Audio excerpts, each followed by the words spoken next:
Good evening. I stand here before you this evening as someone of care and concern for violence that ended Loretta's life. I didn't know her personally, but I'm touched by this event through my community, through my students, and through a connection through the world with those affected by violence.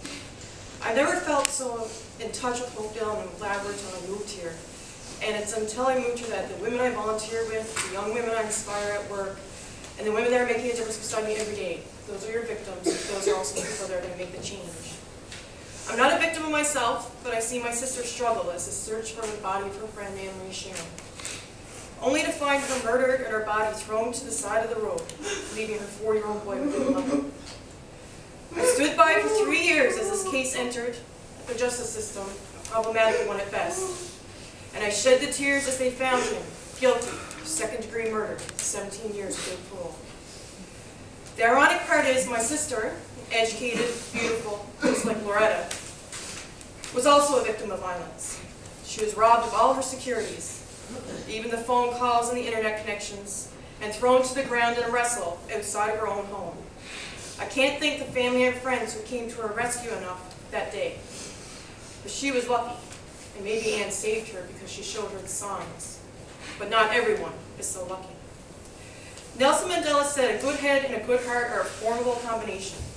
And as we battle the violence against women, violence against Aboriginal people, and violence against youth and elders, we need to empower those around us with the knowledge and the confidence to speak up and to help it.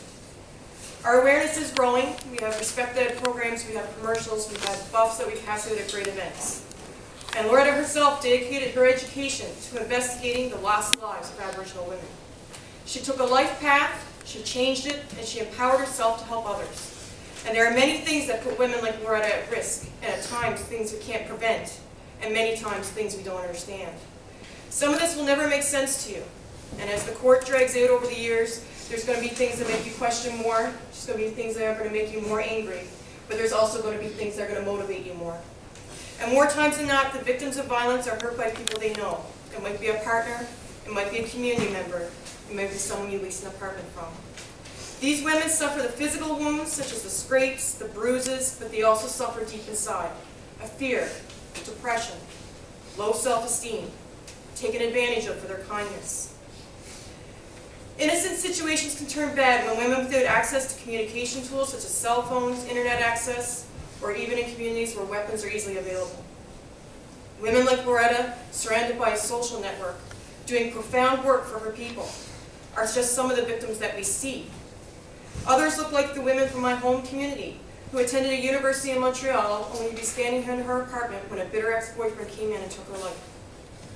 And some look like Bernice Rich, taken away into the woods and left for dead. It's not fair, and I can see your pain, but because each of you have taken this burden and made it that much easier to overcome just by being here with each other. And it will ease the time, and sometimes it'll get harder, but it'll ease it again just to have someone near you. So what now? Where do we go from here? We'll go and we'll remember the Anns, and we'll remember the Lorettas, and we'll remember the Bernices. We're going to look at the pictures and the videos and the kind words that people leave all over Facebook. And we'll campaign for better justice, and we'll raise the roof on stereotypes. But most of all, we'll have faith.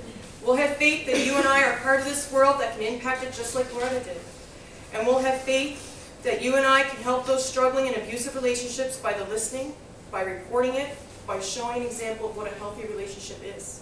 And you and I will walk away from this proving that Aboriginal communities and the people in it are intelligent, are aware, are valuable, are strong, and are present. You and I will open that door to the conversation to keep Loretta's legacy alive, and to say, hey world, this is unfair, but I'm here, and I'm ready, so let's make that change. And Loretta will be like those northern winds, sending chills down your spine, as they say in that song. And be the change you want to see for Loretta. Be that northern wind. Be that chill down somebody's spine. Model for your sisters, for your families, for your peers what nonviolent acts are. Stand up to your justice system. We're human, we make mistakes, and we forgive others who have made mistakes. And sometimes we miss the signs of what a violent act is. But you have the power to take Loretta's work towards Aboriginal women, and missing women, and murdered women, or any person who's at risk, and help them. As Mandela said, it's impossible until it's done, so let's get it done. Let's make all the skies bright, loud skies, just like Loretta would want. You know, those big, bright days where time can go on and everything's at peace. We want to bring those louder skies to everybody else so that they think time can go on forever. So let's bow our heads. Dear Lord, thank you for the strength in numbers, for the opportunity for justice, for the people in this room who came to remember Loretta as she was, and to guide the future as she would have liked to have seen her. I ask to make this a positive journey of memory towards one of action. Please walk beside us, guide us as we overcome the grief, and as we work towards a changed world where we can restore our trust and faith in humankind. Amen.